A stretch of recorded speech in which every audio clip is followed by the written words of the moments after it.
The Elementalists. An elegant profession, because of the way they travel, disrupt a fight or escape danger. Elegant in the way they synchronize to each of the core elements to bring life, protection, control, or destruction. I fell in love with this class 3 years ago, and today, I could not be happier to see the Tempest not only lives up to that legacy, but shows us a new way to harness the power of the elements. Today, I want to share with you my Tempest Auramancer build. It's not one of those DPS builds you see around, but a super fun playstyle for sure. Here on Sim Nation. So, two things before we actually get started with this. This is definitely not one of those walk in, fuck things up and walk out kind of builds like, say, the Burning Guardian, if you may. Those on which, when given the right situation, you are definitely OP, right? You know, you encounter somebody with no condition removal, in example, in the case of the Burning Guardian. This is not one of those builds that are gonna make you feel OP in certain situations. However, it is highly competent in PvP, War vs. World, and even did I say PvP? Well, PvE, PvP, and War vs. World. And it's definitely extremely fun to play with, and especially in a group. In a group, you're definitely closer to OP, and not necessarily to OP, but it's really fun to play with this. And also, I will be explaining you, I will be teaching you the reasoning behind each pick that I made, so you can make this build your own. You can change it, you can tweak it to your needs. All right, so it's not one of those copy paste builds. You're actually going to learn something here, and if you already know everything, you're at least getting a build. Hey, now for gear, I am using celestial kind of stats. Definitely using celestial on PvP, and on this world, well, I'm just using just whatever I can to try to resemble the stats of having everything celestial. I am definitely using the Traveler runes, the runes of the Traveler, sorry. So you may definitely want to check that out. It's pretty much plus to all stats, more boon duration and more movement speed, and that mobility is gonna come in really handy. As for weapons, I am using a scepter and a war horn. This is kind of important, but you may be able to sort of switch one of these around. I like how this is actually mid-range fighting, so it suits the Ellie pretty well, especially this kind of Ellie, which is sort of like an Auramancer. If you are too far from the action, then you're not going to be showing your auras, and if you are too in the action, you may actually get, you know, destroyed. So, you know, it's nice to have that middle ground. So let's take a look first at, let's take a look at the build, shall we? Right now I am going with the water specialization, fire specialization, only you may actually want to change that to air, and that will work just as good, by the way. This is actually interchangeable. And of course the Tempest specialization, you're not gonna change this up for this build for sure. Let's quickly go over why did I pick everything. So first off, we got Soothing Eyes. It's gonna grant us regeneration, but most importantly, a frost aura when critically hit. We're gonna share this aura, by the way, more on that later. I am using the Auramancer's training, although I definitely love the Soothing Disruption, and I keep going back and forth, so you should check that out. But given the amount of crowd control, the crowd control and healing you have here, it's kind of nice being able to pull these skills so often. Alright, so this is actually really good. You also get increased damage, but trust me, you want it for the 33% recharge reduced on water. And then I have Powerful Aura. This is the main focus of this build. This is an Auramancer. It shares auras all the time. When you apply an aura to yourself, grant that aura to all nearby allies as well, and they have increased that radius from like 360, I think, to 600. So this just makes this way more viable. So back again to the beginning, we're gonna share this whenever we're critically hit, and we're gonna give everybody Frost Aura, which is minus 10% incoming damage. Then we have on fire, I'm using burning precision, which is just gonna have a chance of causing burning, but I could either use that or I guess this one if I need more help with conditions, although I have this for conditions, so I may not actually need that. Then this is interesting. Sunspot, even if it's not something you can pick, Sunspot says that we inflict damage at the location when we attune to fire, and we gain a fire aura. That means that we're gonna share that fire aura with everybody around us. Okay. Grants might every time you are struck, right? And it burns foes whenever you're hit. Also, one with fire auras you apply last longer and grant might when applied. All right. So whenever we swap to fire, we automatically get 2 might out of it. All right. And another thing is this: each skill you use while attuned to fire grants you might, and you are gonna spend a lot of time in fire, in fact, in this build. So this is actually good. Otherwise, instead of Pyromancer's puissance, I think, or whatever. Somebody tried to correct me how to say this last time. No, I'm not doing that. You could use blinding ashes as well, if you want, but the cooldown, you know, is important. It's still a good trait, by the way, but you know. And then on Tempest, we have the unstable conduit, super important for this. That means we get a shield, an aura every time we successfully complete overloading an attunement. Then we have invigorating Thorns, which means that auras also apply regeneration and vigor. And that means not only to ourselves, but everybody around us, well, up to 5. And then Elemental Bastion, or as you apply heal allies, okay? We also get a Frost aura to ourselves and nearby allies, of course. This is actually apart from the trait, but we would share it anyways because of the powerful aura. And every time we are struck below the health threshold of 75%, and it has a 30 second cooldown. This one has a 20-second cooldown. We're pretty much gonna have a first aura all the time. So that's pretty much how it goes.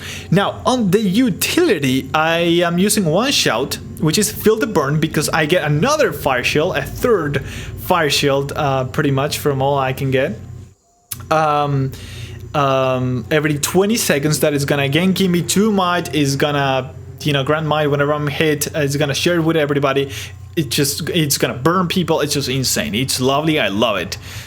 Then I'm using the glyph, especially for the lightning storm, because of the vulnerability. You could actually switch this up to something else. You know, you could use another cantrip. I love this cantrip, by the way. You may use one of the other stuff that you have here. Aftershock is pretty cool. You may want to use Eye of the Storm if you need that breaking stun and get that super speed. And Flash Freeze is kind of okay, but I tried it and I don't really feel like they freeze, more like they slow down, right? Because that's exactly what chill does. So this is not I want to use shouts, but really this is the only one I kind of like, and it is because of the cooldown. If it was higher, I wouldn't even use it. But anyways, and then of course lightning flash for mobility. Are you kidding me? This is not going anywhere. Anyways, and then I'm using rebound. But that is because I'm trying this out. You don't have to. You might as well just use this if you're in Warver's World, or this if you're in PvP in Conquest. You know.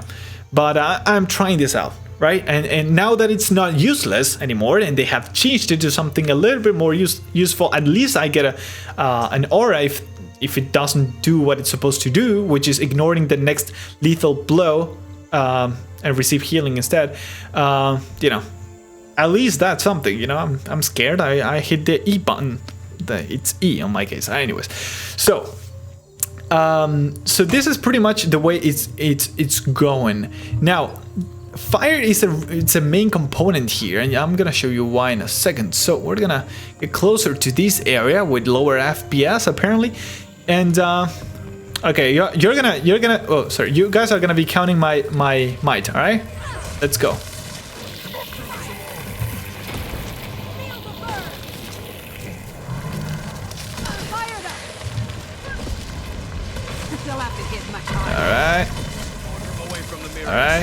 Okay, I see 25. Yes. Okay, I'm leaving. I just wanted to get 25 and leave.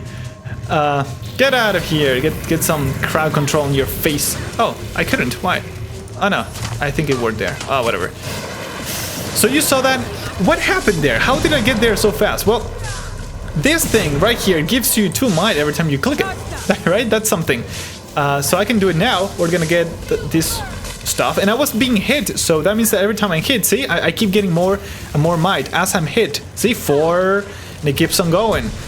Okay, he killed it, but otherwise I would have gone higher. And I had a lot of mobs around me. They were all hitting me. So, since you have all these fire auras, it's just insane. It's retarded, the amount of might you get. It's very easy to reach 25 over and over and over and over. 25 might, don't underestimate it. It's still really good even after the nerf, alright? And you get there really quickly. Even if you get ripped out of those boons, you can go back there like super quickly. How you do it? Well, pretty simple. On fire, whenever you swap, you get an aura. I didn't get it now because I wasn't in combat. I can press this. It's gonna grant us this, you know, 2 might and 1 for every hit. And then this one will give you 3 might for using just this skill, hit sync, right? And then I can use the overload. Whenever I use the overload and I successfully finish it, I'm gonna get, you guessed it, another fire aura, which grants 2 might. And again, if they hit me, I keep getting more might.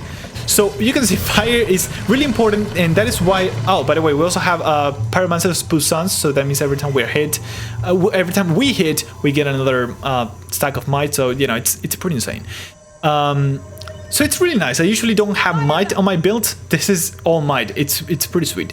You also get other attunements. You get water, you get air, and you get earth. By the way, you get to use the other one, the other guys, and we can do that right now. So this is pretty standard. You know, you can interrupt them with this. The number 5 is really good to get some, you know, vulnerability stacks on it. You can overload it for some heavy damage, especially on AoE. It's insane. And then you get a shock arrow, which, you know, is gonna stun nearby attacking foes. And again, if you're sharing that to all the party, you know, all enemies hitting them are gonna get stunned. Wow, that's not a minor thing now, is it? 10 of water, of course.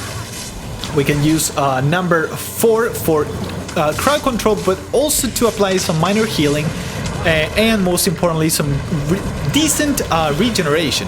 All right, but I think the important thing here is the crowd control. And number 5, if you just need healing, you can just move with that wave forward, so you get all of its healing. All right, and then you can use you can overload water. So okay, I got interrupt. Well, I still shared some aura, apparently. Or maybe some other Ellie did it, but you get the idea. You get a frost aura. And then on Earth, this is important. Whenever you overload Earth at the starting point of the overload, not at the end, you get stability. See? 3 stacks of stability right there. And whenever we finish, we get magnetic aura. That is, all projectiles are gonna be bounced off ourselves to our enemies, right? You can replicate that with number 4. You can get, you know, I can go here and go like, hey guys, here's some magnetic aura for all of you, right? Because number 4 grants you protection and magnetic aura, and I share it, right? And then, you know, you can use Dust Storm whenever you wanna, especially blind your foes, but I guess it does some pretty decent bleeding as well. It doesn't really do any direct damage, if you may. Right? So if you bear that in mind, if you bear what the overloads do, you can tell when it's the right time to do different things. Do you need stability? Then, you know, be ready on Earth. It takes 5 seconds. 5 seconds to get ready, and then you actually activate it, right? And it's gonna break stun. It's gonna give you stability, just for you, but you know it's good. And then it's just gonna, you know, grant a magnetic aura to everybody. That's pretty neat. Yeah, that is pretty much how the build works. You definitely want to keep going back to fire, where you get, you know, the magic going, right? Look at this. Where are you? Where are you? Come here. All right. Yeah, there we go. And I'm gonna just burn the crap out of you. And I've reached 3,000 burning on this, by the way. Guess you were wondering, but that's not gonna be the case now. I can try. You wanna see me try? I can try. Burning 2.4k. Alright. That thing died, but it was getting even more because I was getting fire stacks. So that's a thing. Okay, now I got an event here. Gonna have to be responsible of it. But yeah, you can see all the burning on all of these. It's kind of insane. Yeah, I can even use the glyph to get more burning because why not? Okay, 3,000, 3.5. Oh yes, oh yes, oh yes. That's pretty nice. All right, now I'm just dealing damage. Gotta keep on swapping to other attunements. You may not need to forget about that. By the way, it's really good to just start the overloading of Earth, even if it gets a little bit glitchy, just to get the stability of it. Then you can just leave. It's kind of nice. It's sort of my alternative to not having. Okay, there we go. Come here, come here. If you would have stayed there in that spot, oh man, the burning on you. But hey, we recorded 3.5k. All right. So that's pretty much what I wanted to show. I mean, again, it depends on the circumstances. It depends if you have mobs attacking you or not. That is gonna make it even better for you. Bear that in mind. All right, some direct damage over here. All right, we're gonna use the glyph of the storms, and then we're gonna do some burning, some insane burning. All right. Oh yeah. Oh yeah. Hey! Don't do that to me. I don't like it. Okay. There we go. I don't know how much it's sticking, but it's nice. Anyways, and once again, this is not condition build, alright? If you want to go full Gandhi on this, be my guest, but I enjoy doing heavy damage on air and then going to fire and go just insane with the burning. It's really fun to play like this. I mean, to be fair, it's just really fun. And yeah, I guess that pretty much sums up my Tempest build. Now, I said you could swap this for... Oh, I keep hitting that. You could swap fire for something else, like air. And that is true. You can actually do that. And you could do fresh air if you want to be able to drop this overload. It doesn't have a name, I guess it's just overload air, for a lot of heavy damage more often. By the way, when you get a shock aura out of it, it's pretty nice. All right, for that it's worth it. Otherwise you can go bolt for the heart, to the heart as usual. And what was it? This yeah, lightning rod, I guess it would work here if you get enough auras out of this. Otherwise I think fresh air would be interesting. Otherwise bolt to the heart, because especially in this build I am spending a lot of time in fire, so I may not want to leave fire too often, and therefore fresh air not being too useful. Again, you need to wait 5 seconds to use overload air, by the way. It's not just free. And then I guess you could get yes, Tempest Defense. Surround yourself with a shocking aura when disabled every 25 seconds, and you're gonna of course share it with everybody else. And super speed is really good. And oh yeah, this is the one why I wanted to use air before.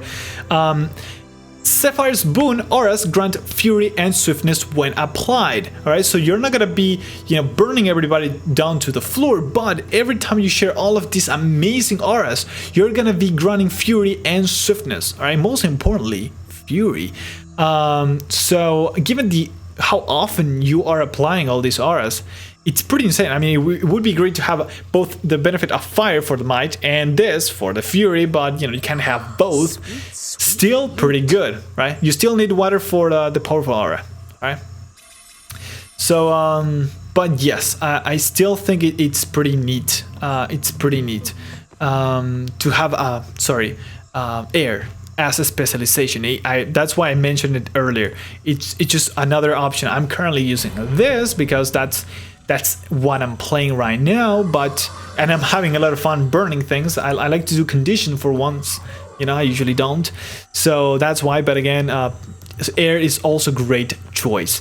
So hopefully this gives you some idea on how to use your Tempest, not just straight out copy a build. I mean, do that if you need it, so you can get started and try things. But then of course I strongly recommend you play around with these things that I've been mentioning all along. Try another shout, see how it goes. Definitely this is working fine with me. Sorry, I don't intend to use stacks of corruption, but that's happening right now. And you're definitely gonna, whoops, I keep, why? And again, you can use air instead of fire. You can play around with some of these right here. You know, you can use stop, drop, and roll as usual. I recommend you tweak things to what you're doing, right? If you're gonna do a dungeon, don't play exactly the same way as you're playing with everything else, right? So that's it. But pretty much, I love this build. I think it just it takes that playstyle from the Elementalist and just takes it further. I love overloading an attunement, even if the animations may not the greatest. I mean, come on, what? I mean, I would have liked it if she would rise like from the ground and just, you know, be shooting thunders everywhere. That would have been epic. Instead, she I don't know. She looks like a human antenna. That's pretty much what she's doing. Earth is kind of cool, you know, because she's like on top of like this, so that's kind of okay. I feel good. It's kind of okay. That's all I'm gonna say. But water, they did improve it a little bit from what we saw on the beta. She's now doing like this. It's a little bit different, not too different, but a little bit different. Again, with air, I would have preferred her to be just, you know, floating and just throwing, you know, lighting everywhere. That would have been insane. And of course, for tornado, it makes perfect sense. I would not have thought of a more accurate this animation. I even like the ending, by the way. That ending that we normally don't see because we're fighting. That's nice as well. So yes, guys, that is all for now. Make sure you subscribe to Sim Nation so you see more, Guild Wars 2 awesomeness, also simulation awesomeness, but definitely Guild Wars 2 awesomeness. More guides, more awesome Let's Plays that lead nowhere, and rambles that, again, just like the Let's Play, lead nowhere. Yes, indeed. That is all for now. Thank you very much for watching. And I will see you next time. Oh, this is the most satisfying thing ever. We are God in SimCity 4. Wow, that was loud.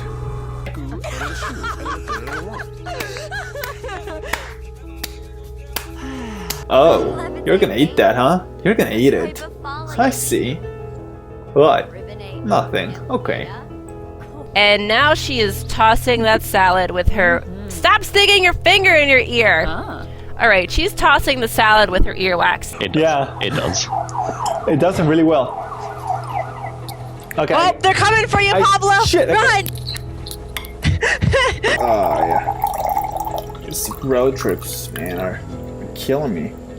Anyway, let me know whenever we are recording. Hi, and welcome to another episode of Extended Play. I'm your host, this is Stuart, and that is a fancy sign. Thank you for watching, and I'll see you next time.